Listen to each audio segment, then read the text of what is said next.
Yes. The Ministry of Youth Affairs and Civic Education fine-tuned strategies to organize a hitch-free 52nd edition of the National Youth Day this year. A preparatory meeting to that effect took place yesterday in Yaoundé. Cameroon joined the world today to celebrate World Custom Day, a day in which over 179 countries participated has been commemorated under the theme, A Secure Business Environment for Economic Development. And in religious news, the Église Évangélique du Cameroun maps her way to forge ahead given the challenges that have befallen this church for some months. For 3 days, the Vori South will be meeting in a synod looking for ways to bring sanity into the house. Details of these stories and more up next in the news. Please do not go away.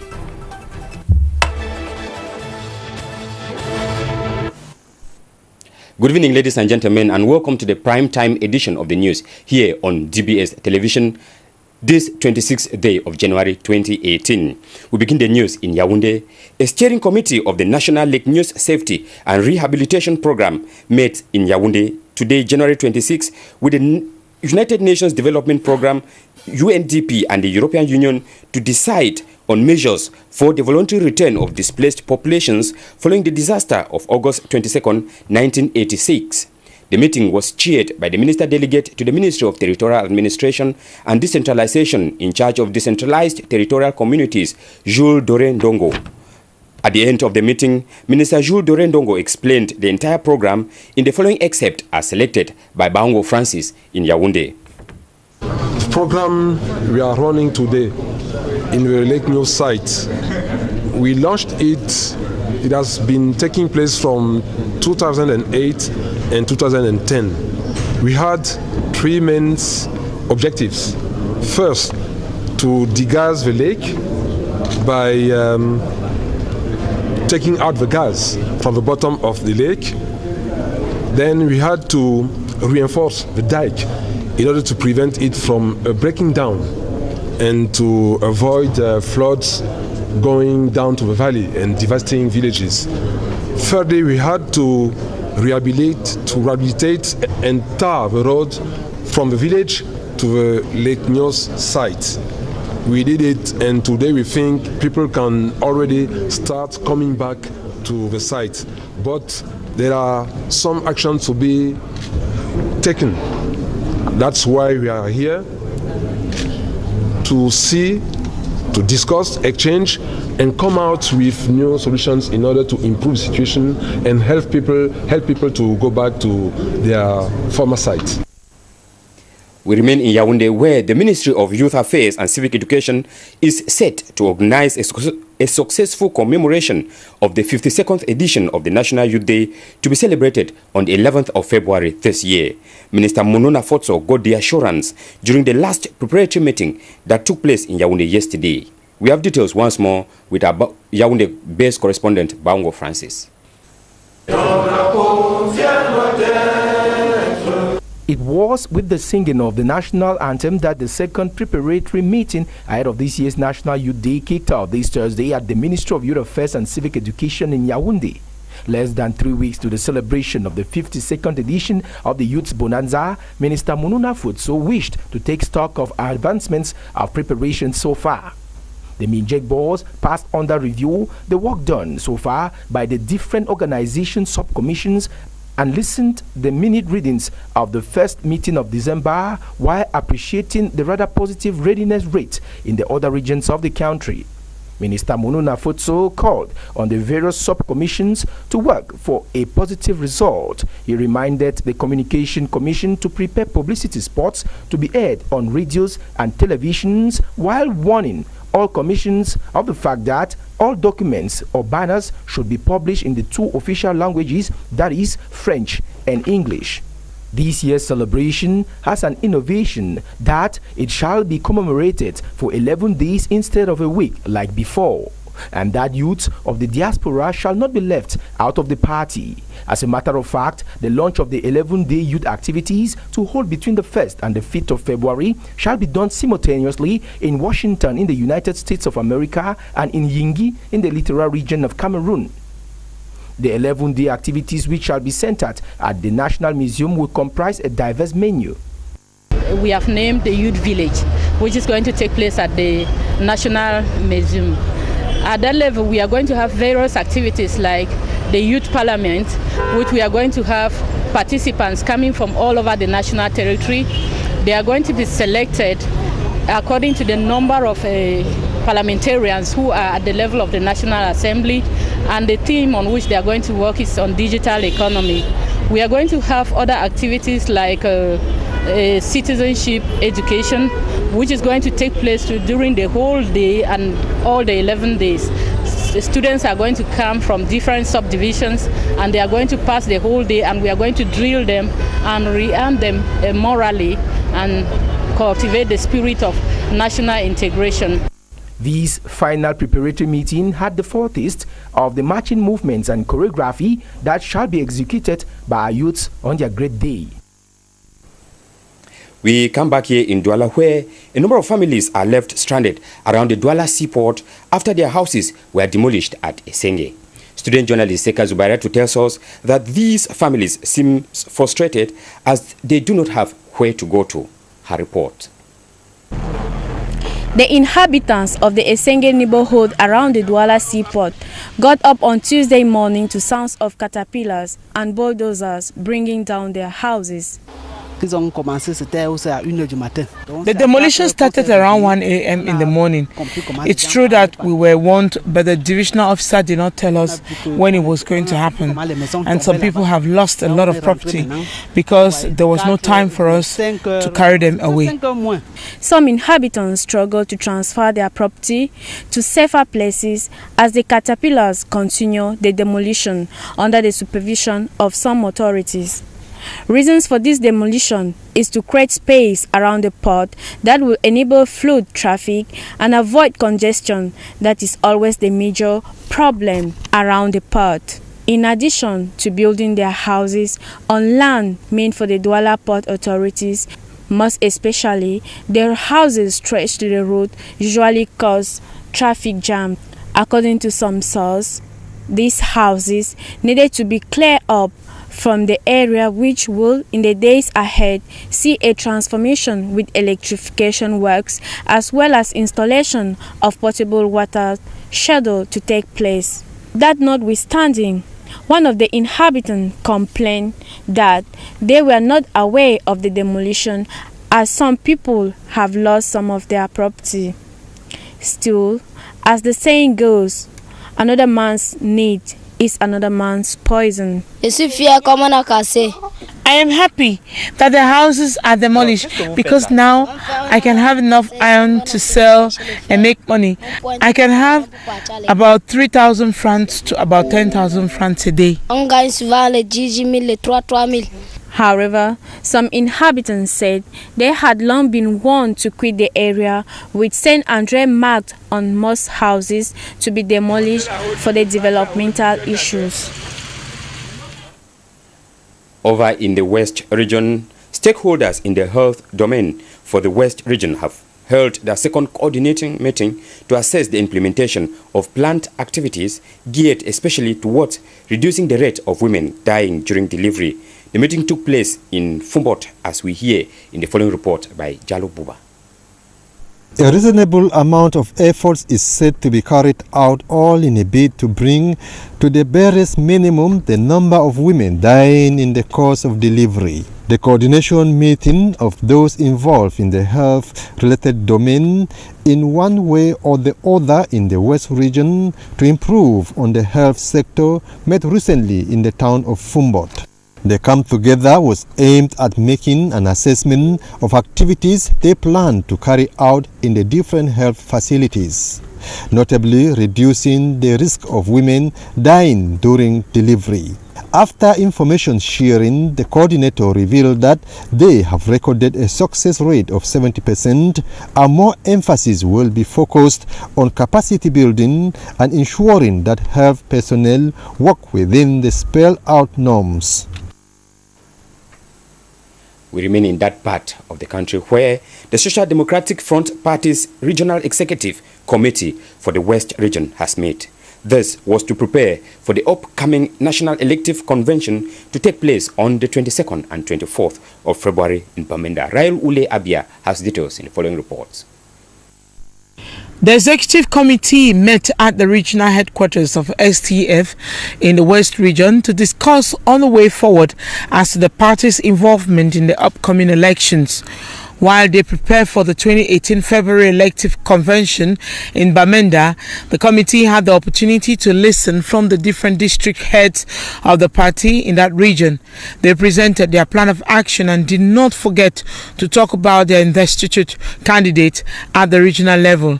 Aware that they have to renew the National Bureau, members identified that the West region has candidates to sit in for the different posts at the National Bureau.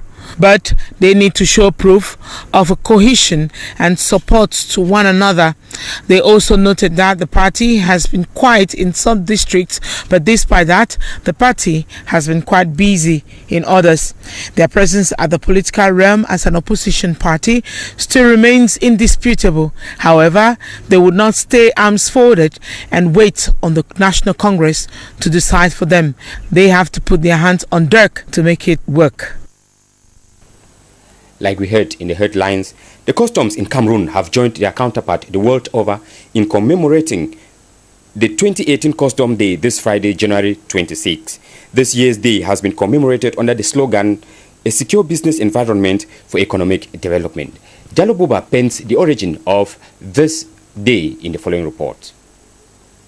An International Custom Day commemorated every 26th of January was initiated by World Custom Organization in 1953. Today, there are over 179 countries worldwide. Cameroon, as a member state, has not been left out in activities marking commemoration of this day. This important day, fortunately or unfortunately, is not a public holiday. Schools, business premises, and government offices are open. Custom agencies organize workshops, conferences, and talks that focus on the year's theme, and the challenges that agencies and officers face are also discussed.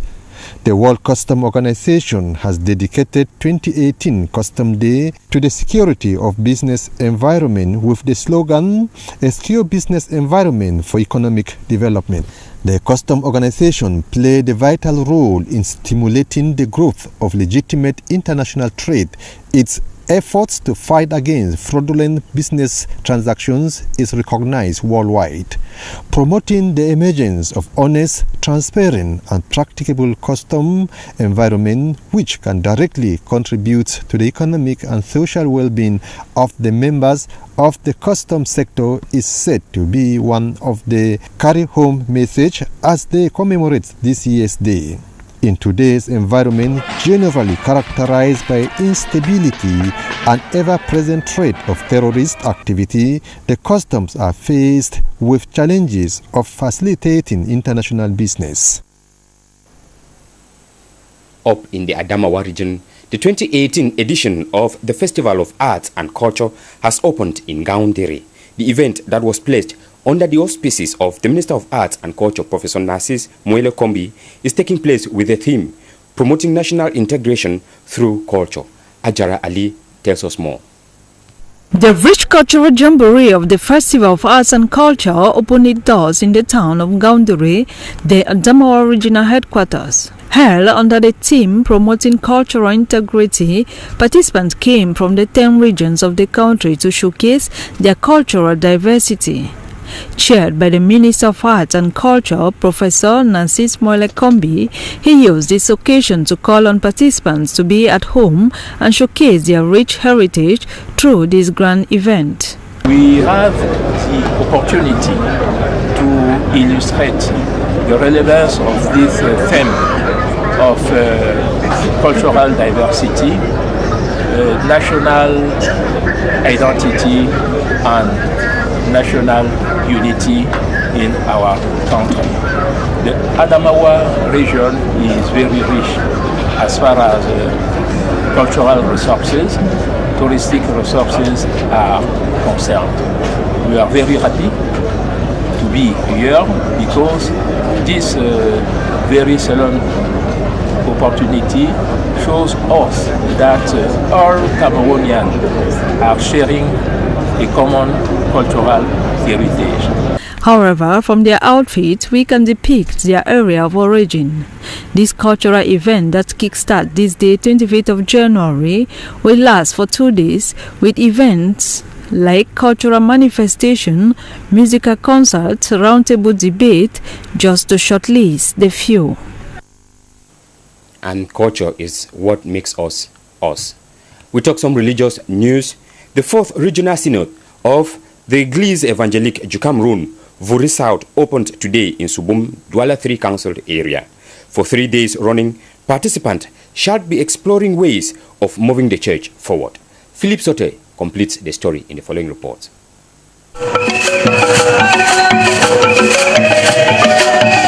It is a 4th Regional Synod that wants to see an Église Évangélique du Cameroun on its feet. An Église Évangélique du Cameroun functioning in a manner that protects the church and preserves God's honor. It is a general consensus by most Christians of the church that since the return from Gaundere, during which a new bureau replaced the old one, indiscipline has been observed. Reason for the choice of theme, which is meant to reshape the attitude of Christians and the clergy towards the church. A church free and of service, one that is disciplined that is built on obedience, key words which the Synod is emphasizing on and that holds for Christians and the clergy alike, so that the church can grow spiritually.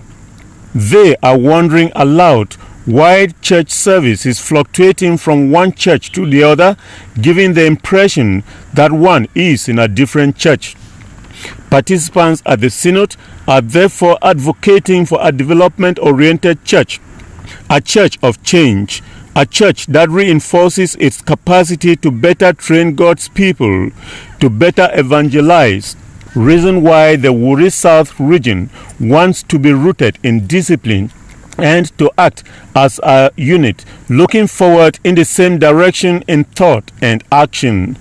Wuri South hopes to be a pilot region in that direction, one in which basic texts of the church are respected in the domain of management and development of the entire Église Évangélique du Cameroun.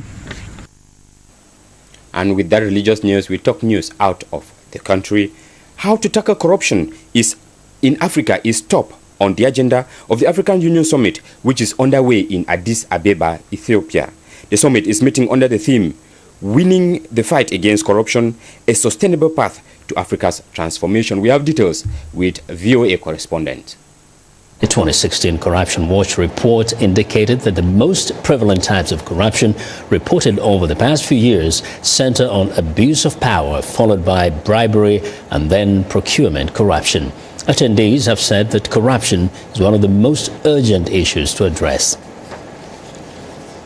It's too bad for the population to bear, and it underpins huge political instability. It underpins many of the service delivery protests that we're talking about. It definitely diverts public resources from where they should go to into the pockets of a few. Institutions like the Public Protector and other Chapter 9 institutions or constitutional institutions which are responsible to fight corruption. And since corruption is a scourge which affects or impedes development in any country, they need to be well-resourced, well-funded. So that is the biggest challenge I'm facing as a Public Protector. Corruption impedes development. At the end of the day, who suffers? The very same people which we are supposed to be protecting. In the US, 1 year ago, President Donald Trump signed an executive order that would become one of his most controversial legally tested decisions to date. A ban restricting travel for foreign nationals from a group of Muslim majority countries in the name of national security. We have details once more, courtesy of VOA. Shortly after prayer on a mild winter day, men stopped to chat along Brooklyn's Atlantic Avenue. A normal occurrence in a year of change. for the New York's Muslim faith community. Yet the toll taken by President Trump's travel ban, with its multiple court rulings and revisions, is evident. Congregants from Yemen and other travel-restricted countries are glum. I thought people in America here, because of the government and because of democracy, will do something to change the Trump Trump ways. Imagine not seeing your mother, your father, your brother, your sister. Imagine them being somewhere else and you know that they're not safe. Like, come on, that's just completely hard on people. Yemen, a nation mired in a 3-year-long civil war, is one of 6 Muslim-majority countries whose foreign nationals have been barred from entering the United States. Necessary, the order says, to protect Americans from terrorist attacks. Yemen was included in the first travel ban, which sparked major protests at airports around the country last January. But the Central African nation of Chad was added more recently, perplexing Chadian immigrants. Chad is an active member of G5 in Sahel who fighting against the terrorism in the region. We are victims of terrorism in our country. Hassan Mayo Abakaka, a permanent resident from Chad and father of 5, has lived in New York City for 19 years. But since his country was added to the travel ban in September, he says he has felt trapped, worried about doing business or visiting family abroad. We are legally here. We want to go back and come back, do business, but we're scared because we don't know what the officer at the border will react against us.